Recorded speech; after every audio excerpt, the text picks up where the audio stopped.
Okay, next na pag-uusapan natin, it's your Guillain-Barré syndrome. It's not Guillain-Barré syndrome. It pronounced as Guillain-Barré syndrome, okay? Your Guillain-Barré syndrome is also known as your acute idiopathic polyneuritis, okay?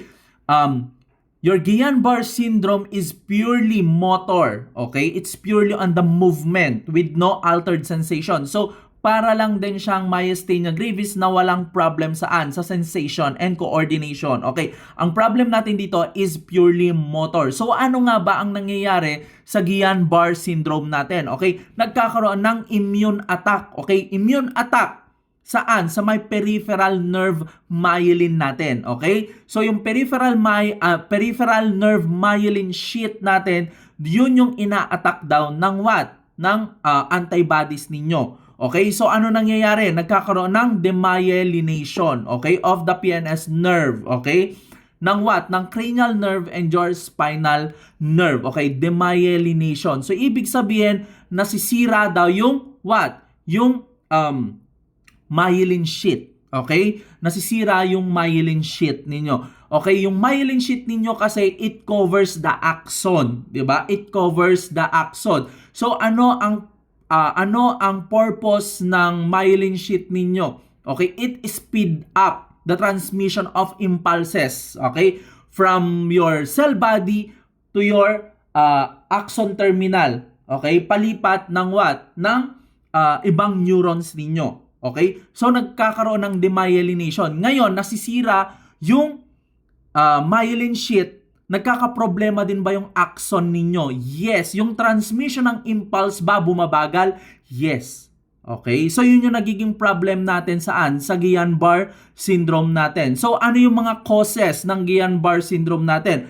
Pwedeng viral, pwedeng bacterial infection. Okay?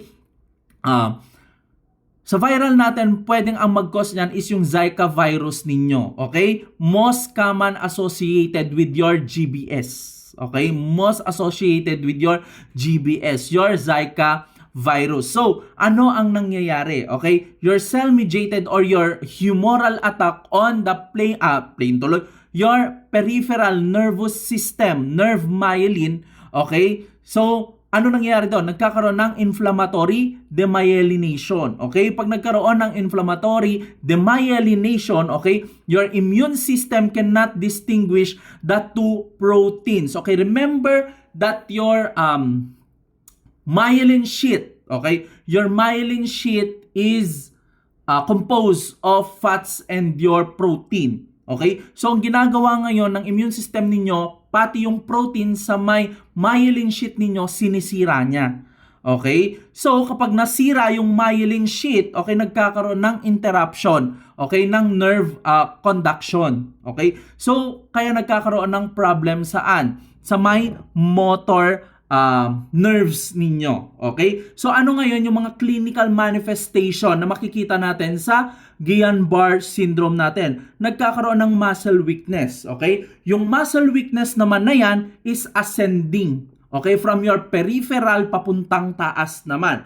Okay? Di ba yung myasthenia gravis ninyo pababa? Yung GBS ninyo pataas naman siya. Okay? Ascending. Okay? Nagkakaroon dyan ng hyporeflexia of lower extremities. Okay? Nagkakaroon ng tetraplegia. Okay? Nagkakaroon ng tetraplegia. Pag sinabi nating tetraplegia, okay, both hands and both feet. Okay? So, pataas. Ngayon, pwede ba magkaroon ng neuromuscular respiratory failure? Yes, lalong-lalo na if paakyat yung weakness na yan. Okay? And then, nagkakaroon ng paresthesia and also pain. Okay? Sa mga artista natin, sino ba ang nagkaroon ng Guillain-Barré syndrome? Okay, it's, tawag dito, Kuya Kim Atienza.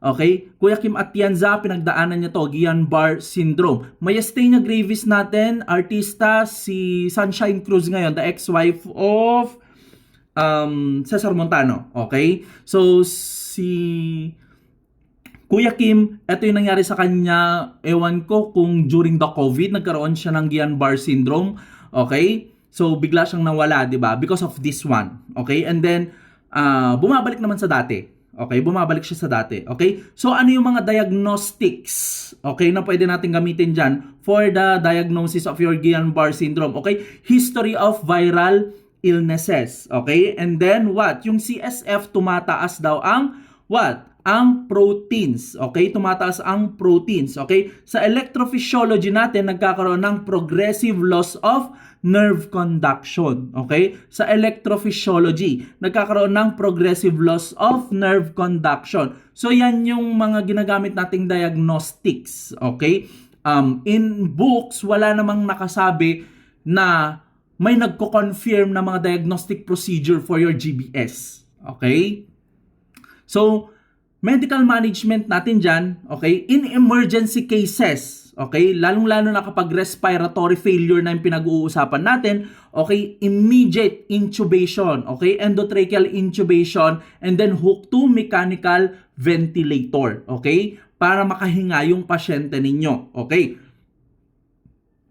For the prevention of the complications of immobility, dahil yung pasyente ninyo, di ba, nagkakaroon ng muscle weakness sa mga extremities niya, it can lead to your DVT, di ba? So, you need anticoagulant therapy. You need also to use anti-embolic stocking and compression boots, di ba?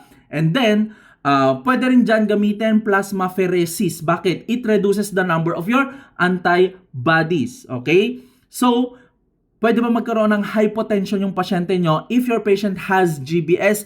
Yes. Okay, paano mo i-manage yung hypotension? Increase mo lang yung IV fluid, okay? Increase mo lang yung IV fluid. Siyempre, dapat may prescription ng doktor, hindi basta-basta nagtataas ka ng rate ng mga IV fluids natin, okay? So now, ano yung mga nursing interventions na pwede nating gawin, okay, for your Guillain-Barré syndrome, okay? Priority, maintain patent airway, okay? Maintain patent airway. And then you need to action the secretions, okay? And then use anti-embolic stocking, okay? Adequate hydration, provide method of communication, okay? Provide method of communication kasi lalong-lalo kapag pataas yan, di ba? Pwede bang maapektuhan yung pananalita niya soon? Yes. Kung pataas yung tawag dito, yung weakness, di ba? So you need to provide methods of communication and then encourage rest. Okay, encourage rest and then provide independence. Paano mo mapoprovide ang independence? Lalong-lalo sa self-care niya. Okay, you need to teach him or her. 'Di ba? Ituturo mo 'yan kung kailan siya malakas, 'di ba? Doon ka mag-self-care. Hindi 'yung nanghihina ka tapos mag-self-care ka. May magagawa ka ba pag nanghihina ka? Wala, 'di ba? Okay? So you need also identify activities na appropriate sa mga pasyente. 'Di ba? Alam nga naman patakbuhin mo yung pasyente meron siyang ascending paralysis, 'di ba? So kung ano lang yung kaya niya munang gawin saan na nasa bed siya, okay?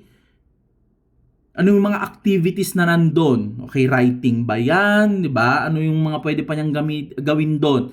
Hindi yung maglalagay ka ng mga activities na pwede siyang maglakad, pwede siyang tumakbo, hindi ganun 'yon, okay? Kasi ascending paralysis yung problem natin.